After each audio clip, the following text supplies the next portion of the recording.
नमस्कार, आप देख रहे हैं NBC 24। मोतिहारी के वो फ्रॉड जिसे पुलिस ने या STF ने गिरफ्तार किया था, 5 दिन के रिमांड पर STF को मिला और करीब पूछताछ के बाद उस राजन जायसवाल रूपी फ्रॉड ने एक एक कच्चा चिट्ठा उन सारे अधिकारियों का, BDO का, SDO का, किस IPS अफसर से किस तरह के ताल्लुकात थे या कितना उनका लेन देन होता था और कैसे उनके कहने पर थानेदारों की पोस्टिंग होती थी, सब कुछ राजन जायसवाल ने लगातार बक दिया। 5 दिन तक STF की करीब पूछताछ में ये तो अपराधी था नहीं, ये तो सातिर था, इससे जल्द से जल्द ये टूटता गया और सब कुछ बताता गया पूरे STF के पदाधिकारी। STF जो टीम पूछताछ कर रही थी DSP के नेतृत्व में, वो सारी जानकारी जानकर हतप्रभ रह गया जो आखिर इस राजन जायसवाल में क्या था जो इतने सारे IPS को अपने पीछे या कहे अपने इशारों पर नचाता था, SDO साहब को नचाता था, BDO साहब को नचाता था और यहाँ तक कि मुख्यमंत्री आवास में भी इस फ्रॉड की पहुँच थी और वहाँ से ये एक पदाधिकारी जो CM हाउस में बैठा हुआ था उसके साथ इसके ताल्लुकात थे और इसी माध्यम से वो SDO BDO की जो थोड़ा बहुत जो ट्रांसफ़र पोस्टिंग होती थी वो करवा लेता था। इतना ही नहीं, जब इसकी पहुँच जब BDO SDO के पर जब हो गई तब धीरे धीरे इसने IPS पर अपना जाल बिछाना शुरू किया। खासकर छपरा, सिवान, गोपालगंज और मोतिहारी में जो भी IPS आए, या तो SP के रूप में आए या DIG के रूप में आए, दूसरों ये अपने चंगुल में लेने का प्रयास किया। एक IPS ने कहा, एक SP साहब ने कहा, जो आप मेरा ये काम मत देखिए, ट्रांसफ़र पोस्टिंग का काम हम दूसरे व्यक्ति से कराते हैं, आप दूसरे अन्य मामले जो होंगे जैसे केस उसमें सुपरविजन निकलवाने में आप ले लीजिए, क्योंकि ट्रांसफ़र वाला मेरा काम एक दूसरा व्यक्ति देखता है। इसी तरह के संबंध राजन जायसवाल का कई लोगों से थे। आज के डेट में तो एकाध IPS तो रिटायर भी कर गए हैं जिनके साथ इनका संबंध था। उस IPS की पत्नी के खाते में इसने 15 लाख रुपया भी डलवाया था। SDO साहब, BDO साहब के रेल टिकट, हवाई टिकट का भी इंतजाम करता था। उस SDO साहब से लगभग इसकी बातचीत 283 मैसेजेज और 242 व्हाट्सअप चैट या व्हाट्सअप कॉल। आजकल वो SDO साहब एक ज़िले में नगर आयुक्त के रूप में उनकी तैनाती है। जो पहले CM हाउस में हुआ करते थे वही प्रमोट होकर के वहाँ से हटे, तो प्रमोशन लेकर के वो अभी नगर आयुक्त एक बड़े ज़िले में बने हुए हैं। उनके साथ भी इसके ताल्लुकात थे। एक BDO साहब है नॉर्थ बिहार में ही, उनके साथ भी इसके व्हाट्सअप चैट और व्हाट्सअप कॉलिंग और मैसेजिंग है।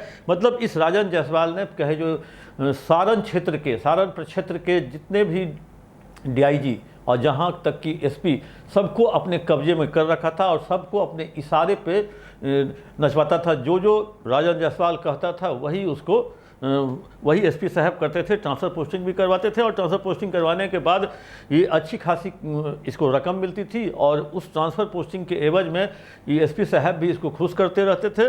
लेकिन अब DIG साहब हैं, SP साहब, कई सारे लोग तो प्रमोट होकर DIG भी बन गए हैं, कई सारे पहले ही DIG बन चुके थे, कई तो रिटायर भी कर चुके हैं। वैसे लोगों से राजन जायसवाल के ताल्लुकात थे और ये ताल्लुकात पुलिस मुख्यालय कैसे नहीं पकड़ पाया, ये आश्चर्य है। क्योंकि अगर फ्रिक्वेंटली ट्रांसफ़र पोस्टिंग अगर आप कीजिएगा थानेदारों की तुरंत समय से पूर्व, तो ये इस पर पैनी नज़र सरकार को या पुलिस मुख्यालय को रखनी चाहिए। क्योंकि जिस तरह के ट्रांसफ़र पोस्टिंग लगातार होते रहते हैं और उसके बाद राजन जायसवाल बिहार नहीं, उसी रास्ते गोरखपुर जाके अपने मामा के साथ मिलके UP के भी कई सारे नुमाइंदों को, कई सारे हाकिमों को ये चूना लगाता था और हाकिम इसके आगवानी में रहते थे। इसको एस्कॉर्ट मिलता था। इसका रोब देखिए किस तरह ये एस्कॉर्ट वाली गाड़ियों में चलता है, किस तरह ये कमर में पिस्टल खोसता है बिना होल्स्टर का, वो भी पीछे में, साइड में नहीं। तो इसका रौब, इसका कहें जो रौब और दबदबा कहें जो इलाके में बहुत था। लेकिन सारा रौब दबदबा तब ख़त्म हुआ जब आप जिस थाने में जिस थानेदार की पोस्टिंग करवाते थे और करवाए हुए होंगे या करवाए हुए थे, उसी थाने में राजन जायसवाल की गिरफ्तारी होती है। उसी थाने में फिर इसको रिमांड पे लिया जाता है, उसी थाने में पूछताछ होती है और सब कुछ उसी थाने में हुआ जिस थाने की कभी इन्होंने थानेदार की पोस्टिंग इसने कराई होगी। क्योंकि राजन जायसवाल जैसे कई लोग हैं, राजन जायसवाल के लिए एक नहीं है, हर क्षेत्र में आपको राजन जायसवाल मिल जाएंगे इस टाइप के लोग। इसलिए अब पुलिस ने ये सोच लिया है, पुलिस मुख्यालय ने हर महीने एक राजन जायसवाल जैसे व्यक्ति को उठाना है बिहार से या बिहार की किन्हीं भी जिलों से। अगर उस तरह का व्यक्ति अगर है तो उसको उठा लेना है, उसकी अच्छी मरम्मत करनी है और उसके बाद काफ़ी दिनों तक वो दिखाई न दे ऐसा इंतजाम कर देना है।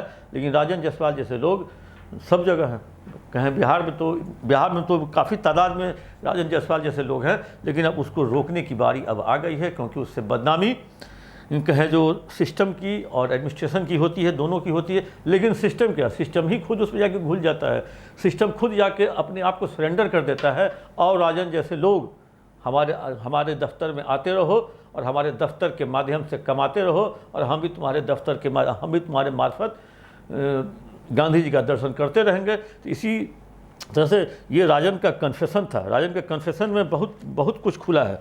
राजन के कन्फेशन में WhatsApp message, WhatsApp mobile, WhatsApp कहें जो कॉलिंग, सब कुछ आ गया है। राजन जायसवाल किससे कितना बार बात करता था, किन लोगों से इसके अच्छे ताल्लुकात थे, एक पदाधिकारी का नाम भी राजन जायसवाल ने ले लिया, और किस पदाधिकारी के लिए काम क्या करता था उसने भी राजन जायसवाल ने सब कुछ बता दिया।